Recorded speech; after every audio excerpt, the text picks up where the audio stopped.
All right, students have just turned in page 85 to me, so now we're going to look at what is next in our notes, that which you have written some notes, I hope, and that's considering Rome's decline into dictatorship. To this point, we have seen that Rome developed as a republic after overthrowing the monarchy of the Etruscans. They developed as a republic, eventually gained control over Italy, and then from Italy, through the Punic Wars, gained possession of the western Mediterranean Sea area, and then as a kind of a result of the Punic Wars, went east as well, initially to Macedonia and then over into Syria. And so Rome became master of the Mediterranean, controlling most of the areas around the Mediterranean Sea. But they're still operating as a republic. But they are going to, because of problems, decline into a dictatorship. They're going to come to the point where they're going to be ruled by a dictator. Okay, let's look at some of what happens here. First of all, we have the problems within the republic. Problems within the republic.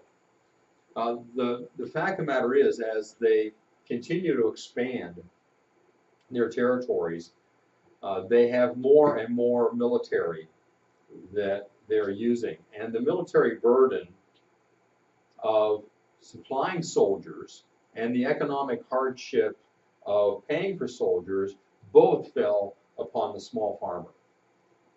So small farmers were the ones that were supplying soldiers and also paying for soldiers, either or of those. As a part of what's going on economically within the republic, the first thing is, in addition to that, there's the slave-grown corn from Sicily, Sardinia, Spain, and Africa began to flood Italy. So there is corn being grown in Sicily, Sardinia, Spain, and Africa. And being that they're grown by slaves, that means the corn is cheaper to produce than the corn that's grown by the small farmers in Rome or in Italy. So that reduced, the slave-grown corn reduced the price of domestic grains below the cost of production and marketing. So the small farmers are getting priced out of their own markets of corn. Secondly, the wars also brought many more slaves into the Republic, into Italy itself, which decreased the availability of jobs and the wages of what jobs existed. So the more and more slaves that were brought into the Republic, the less jobs there were because the slaves were filling the jobs. And so when there are less jobs and people are looking for jobs, the wages go down too, because the people that are hiring can offer less because there's so many people wanting the job. All right, do you have any question about that? Did you follow that as a problem? Third problem, upon their return from war and unable to meet the financial demands of paying for upkeep or back taxes, because a lot of the small farmers, you know, they go off as a soldier to war. When they would come back, it's not like the government forgave all their taxes. No, no. When they got back, they had to pay taxes on the time that they were gone, or make payments that they missed on their mortgage, on their land. And so many ended up having to sell their land to the government or to wealthy senators. The wealthy senators took advantage of the fact that people were coming back from war and having to sell their land at a cheap price. And so these wealthy senators were looking for an opportunity to gain more land, to become more wealthy. And so what happened then to the small farmers? Well, they sell their land, they've got nothing to do, and so they go to the city and look for work. This led to the growth of large farms owned by the aristocracy, the senators. So you have less and less people living on small farms producing, but you've got more and more large farms having been bought, all the small farms being bought up by a senator, being owned by a few wealthy. Next, we have many peasant-turned-soldiers, once experiencing the world, had no desire to engage in the lonely labor and unadventurous chores of the farm. You know, once they've seen the world, they've been involved in adventure, and now to come back and work on a farm seems kind of boring.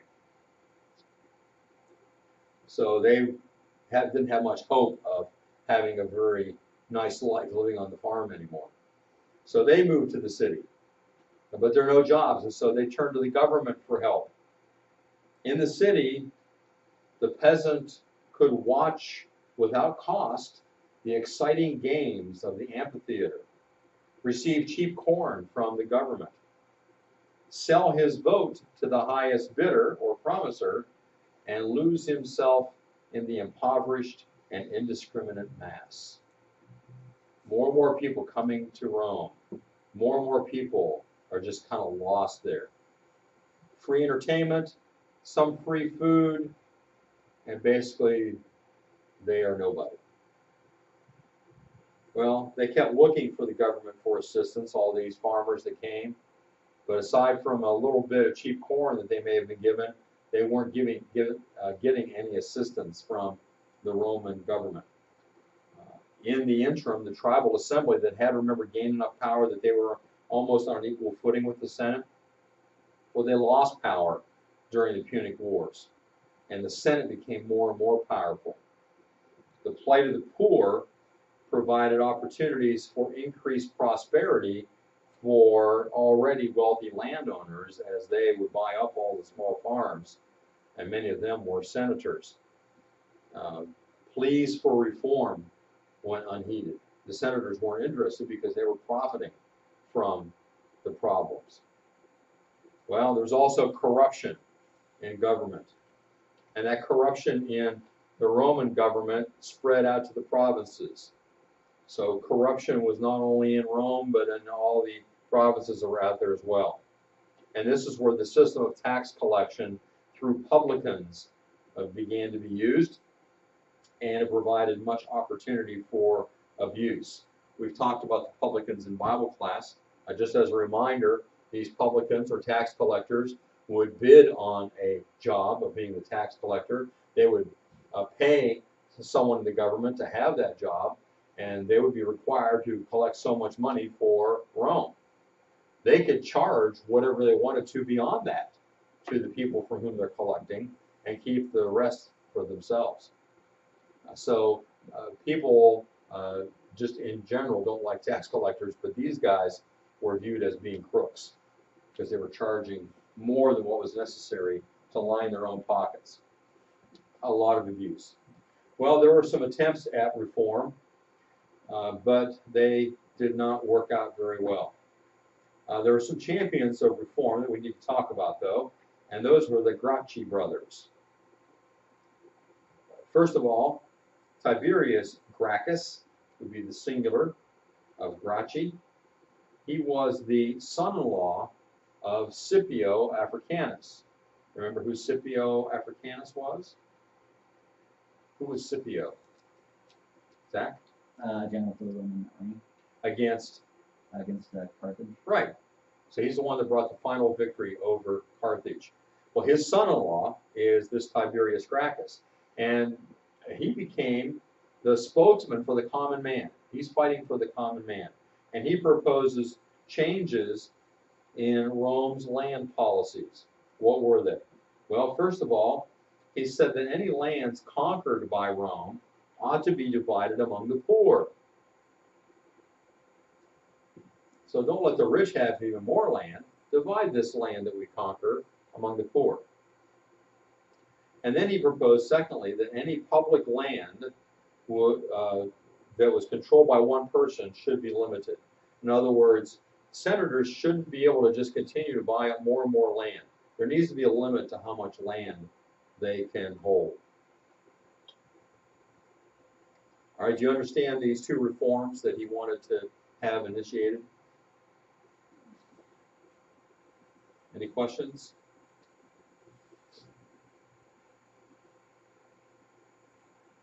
All right, so what happened? Well, Tiberius had been a tribune, and he tried to be reelected as a tribune. But there were a number of senators that did not particularly care for these proposals. And so when he arrived at the Senate, they beat him to death with the leg of a chair. And then they turned on his followers. And when it was all said and done, the body of Tiberius Gracchus and 300 of his followers were thrown into the Tiber River. Dun, dun, dun, dun. So much for Tiberius Gracchus and his reform. So, the efforts at reform under Gracchus failed. But he has a brother. Yay! And his name is Gaius Gracchus. And he became a tribune and sought to carry on his brother's land reform measures. He had won the admiration of all groups by the integrity of his conduct and the simplicity of his life.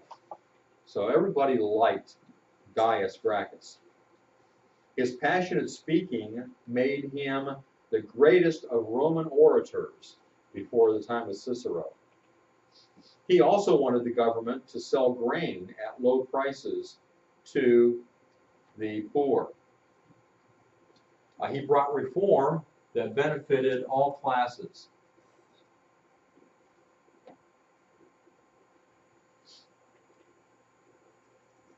But in his second term, he extended democratic principles too far. After he was turned out of the assembly, the Senate proceeded to undo all that Gaius and his brother had accomplished. Members of the Senate attacked Gaius and his followers. When he was overtaken on the other side of the Tiber, Gaius ordered his servant to kill him. The slave obeyed and then killed himself. A friend cut off Gaius's head, filled it with molten lead, and brought it to the Senate, which had offered a reward of its weight in gold. So you get that? The Senate had offered a reward for the head of Gaius, and it would give the reward of its weight in gold. So a friend filled his head with lead, making his head very heavy, so he would get a lot of gold for it. I'm not sure that that was a good use of Gaius' head, but at least it kind of got back at the senators who had engineered his death. Of Gaius' supporters, 250 fell in the fight, and 3,000 more were put to death by senatorial decree. A carefully planned riot had resulted in the death of Gaius. So the attempts at reform were unsuccessful. So eventually we get then to a civil war. The first civil war is brought about by the rivalry between the tribal assembly and the Senate. The tribal assembly is wanting to reform things, to make things better for the common people. The Senate, of course, does not. The course of this civil war comes through the new champion of reform, Marius, who was a military hero. Now, what had happened is this. In 113 BC, two Germanic tribes, the Cimbri and the Teutones, attacked, rolling down through Germany in a frightening avalanche of covered wagons with 300,000 fighting men, their wives, children, and animals. These people were tall, fearless, and strong, and so blond that the Italians described the children as having the white hair of old men. Meeting a Roman army at Norea, now called Newmarket, they destroyed it, then crossed over the Rhine River and defeated another Roman army.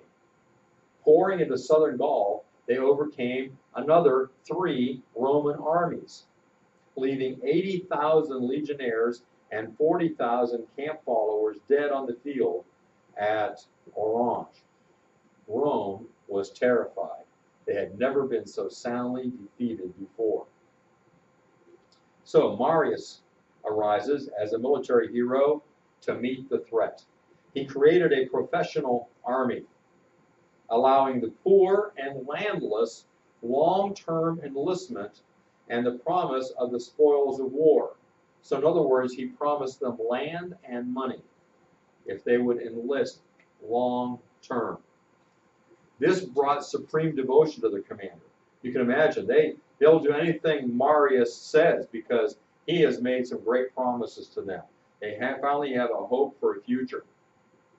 So Marius was able to defeat the greatly superior German people that had come down into Gaul, killing and capturing 100,000 at Aquae Sextiae, or AIX is how it's spelled today, in 102 BC, and killed almost all of them at Versailles in 101 BC.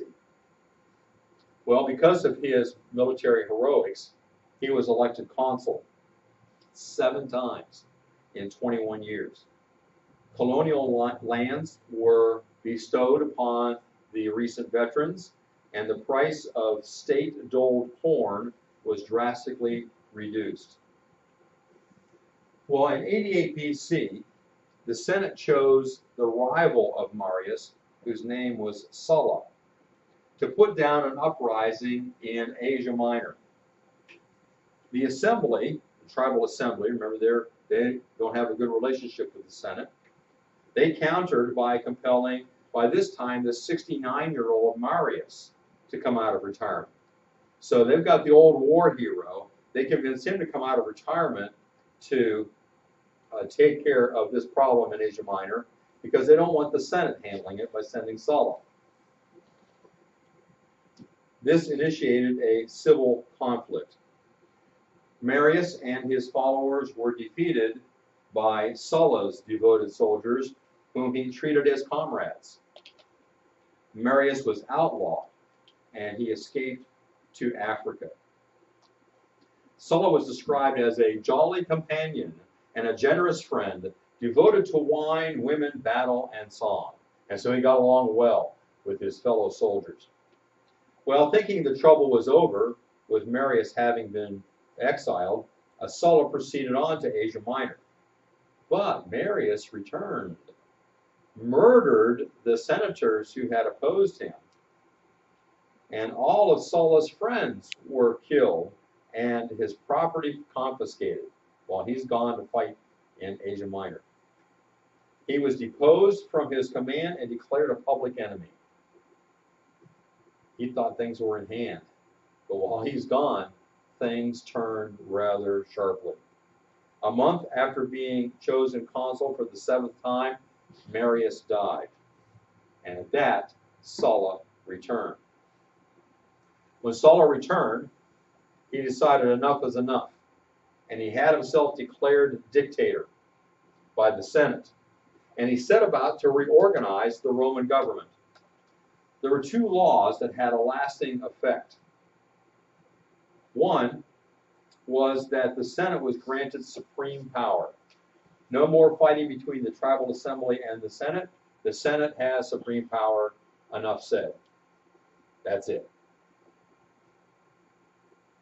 Secondly, no man could be consul unless he had served in the Senate for 8 years. So that would eliminate someone like Marius coming along and being appointed consul when he had not been in the Senate very long. Well, to ease the influx of poor Italians into Rome, that problem had been going on for a long time, Sulla suspended the state distribution of corn and dispersed land to 120,000 veterans. So 2 things. He stopped handing out corn. Well, that's going to keep people from coming. But then he also gave land to all these veterans. Another act of generosity was evidenced by Sulla's sparing of the son and nephew of his enemies after he had been nominated for death. This nephew of Marius, who was spared, his name was Gaius Julius Caesar. How history would have changed if he had been executed like Sulla had originally intended. Well, what was the result? The result of this first civil war is that the power of the Senate was firmly established. Sulla, having seen the Senate having full power once again, being in control, resigned as dictator after 2 years. He died a year later. His self-dictated epitaph read this: "No friend ever served me, and no enemy ever wronged me, whom I have not repaid in full." He repaid all his friends and his enemies. Nothing was left undone. All right, do you have any questions about this first civil war?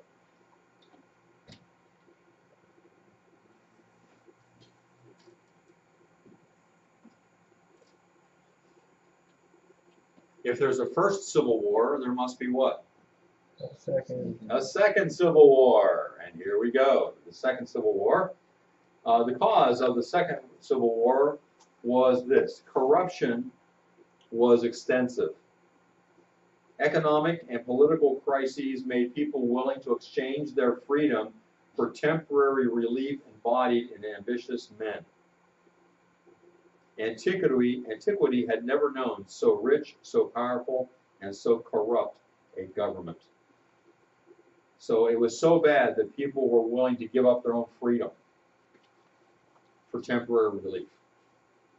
So a lot of corruption in the government, a lot of people acting in a immoral fashion. All right, so what happens, the course of it? First, there were two commanders that were under Sulla. When Sulla retired and then soon after died, there were two commanders that competed for power. The name of one was Crassus. He was one of the richest people in Rome. He was a greedy man. He purchased at a low price the lands of those who were condemned. If somebody was condemned to death, their lands would go for sale. He bought them at a good price, and then he sold them at a handsome profit. Plutarch said this about Crassus: "He was strong because he was popular and because he was feared, particularly because he was feared." Well, he had good reason to fear Crassus, because if he could arrange for someone to be executed, then he knew he could buy their land. Many in Rome, in fact, were in debt to Crassus. He had loaned them money. And so that gave him a weapon to influence Roman affairs. You know, if you owe money, you're going to do what that person wants in the Senate. He acquired military glory, in addition, by defeating the slave revolt of Spartacus. Have you ever heard of Spartacus? He led an almost successful slave revolt in Italy. Had gone through a lot of the territory. Well, Crassus was the one that was sent to put down that revolt, and he eventually was able to do so. All right, the other guy who had served under Sulla, who was competing for power with Crassus, was Pompey. Pompey was a military commander who had turned Asia Minor, Syria, and Palestine into Roman provinces. He's going to be the one that makes inroads into Israel. We'll find out more about that later. He also rid the Mediterranean Sea of pirates. That made travel a lot better, and especially trade a lot better. Unfortunately, his outstanding fault was vanity. He thought rather highly of himself. Well, in addition to these two commanders, and Pompey had the support of the Senate, there was another man who came along who had not been a commander under Sulla, but who was an up-and-coming military person and was winning over the popular people, the populace, and his name was Julius Caesar. He had undertaken ambitious projects which won people's hearts. They were drawn to him. Earlier in his career, he had been captured by pirates who intended to extract 20 talents for his release. Now, in today's money, if it was 20 talents of gold, it'd be the equivalent of over $22 million. If we're talking silver, it would be $215,000. We're not sure which it was. But Julius Caesar reproached the pirates for underestimating his value. He said, "You're asking too little." Can you imagine that?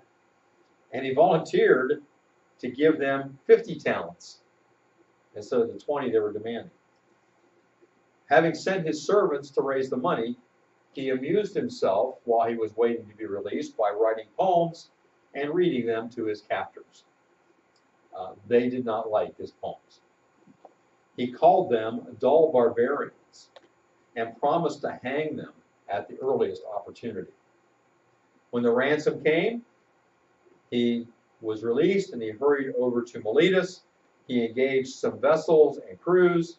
He chased after and caught these pirates, recovered the ransom, and crucified them. But being a man of great clemency, showed them some mercy. He had their throats cut first, so they didn't suffer as much in the process. Well, all three of these guys wanted to rule, but none of them had sufficient power to assume complete control. Crassus had the money, Pompey had the backing of the Senate, and Julius Caesar had the backing of the common people. So which way is it going to go? Well, in 60 BC, they formed an alliance. And since there were three of them, it was called a triumvirate. And they decided they would rule Rome together. So it's an alliance of Caesar, Crassus, and Pompey. Well, Caesar, from this, was appointed governor of Gaul. You remember where Gaul is? This is not north to south. Well, it is a little bit, but not. It's kind of angled a little bit. Here's Italy, and this is Gaul. This is present day what? What is Gaul called today? France, right.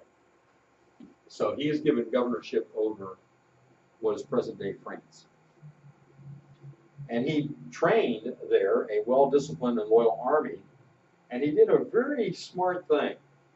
As he was going on his campaigns and defeating different tribes there, establishing more and more control over Gaul, he wrote about his accounts and sent them back to Rome. So people were constantly reading about what Julius Caesar was doing up in Gaul.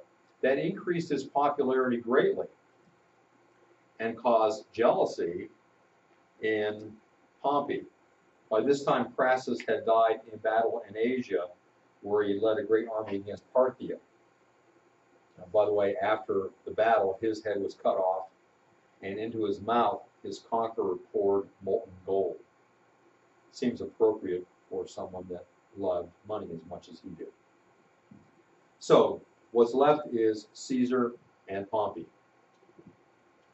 Well, fearful of Caesar because he's becoming so popular, because he has such a wonderful army that is serving under him up in Gaul, the Senate ordered Caesar to return to Rome and to disband his army.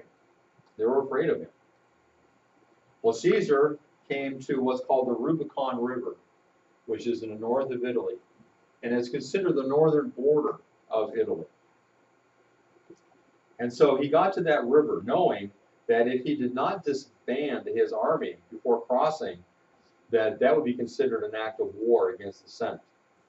Or he could leave his army behind, cross the river, and the Senate would welcome him, although he wasn't sure what they were going to do with him.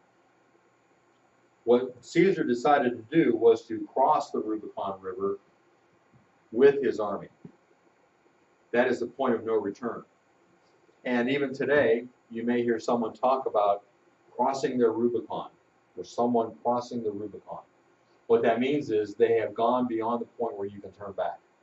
When you make a decision to go forward with something and there's no possibility of turning back, that is called crossing your Rubicon, crossing the Rubicon.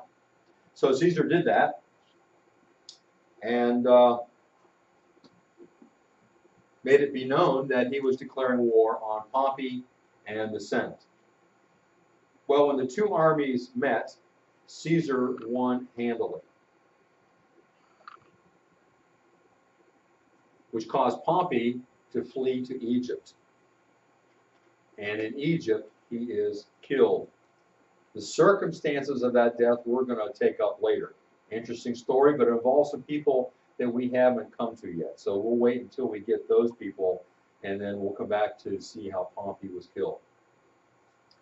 The pursuit of Pompey brought Caesar to Egypt, where the children of Ptolemy, the 12th, that is, remember Ptolemy, the originally one of the generals under Alexander the Great.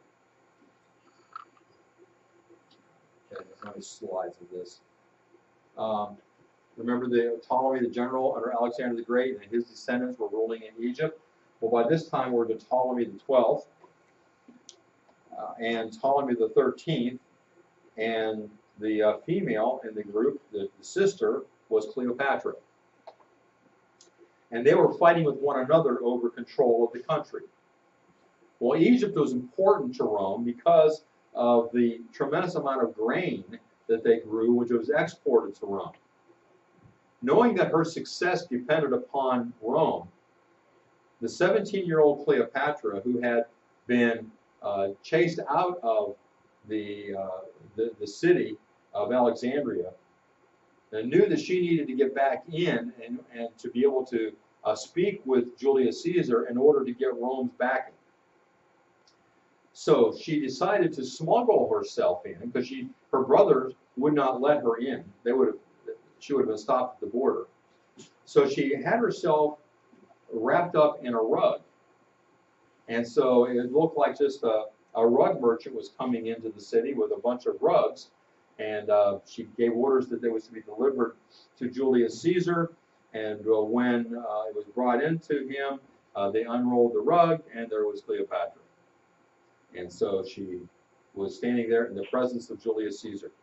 Well, he was fascinated by this unusual woman. Very different than any Roman women he knew. For one thing, she was very educated. But he was still intent on the siblings sharing the throne, that is, Cleopatra and her brother Ptolemy. Well, this was unsatisfactory to the man who was the regent for Ptolemy the 13th. His name was Pothinus. He had been the one that presented the head of Pompey to Caesar, and who had turned the people of Alexandria against Cleopatra, leading to a revolt against Caesar, which he lost. Cleopatra had Caesar execute Pothinus, and her brother was drowned trying to escape. Cleopatra took Caesar on a spectacular tour of Egypt, cruising south on the Nile. Caesar saw the pyramids, mummies, the obelisks, and Thebes. Nothing remotely similar existed in Rome. By the time they reached Aswan, Cleopatra was pregnant with Caesar's child. Their child was named Caesarion, Little Caesar. And we'll find out what happens next tomorrow. For tomorrow, I want you to do the questions on page 92. Do the questions on page 92. And look over your materials.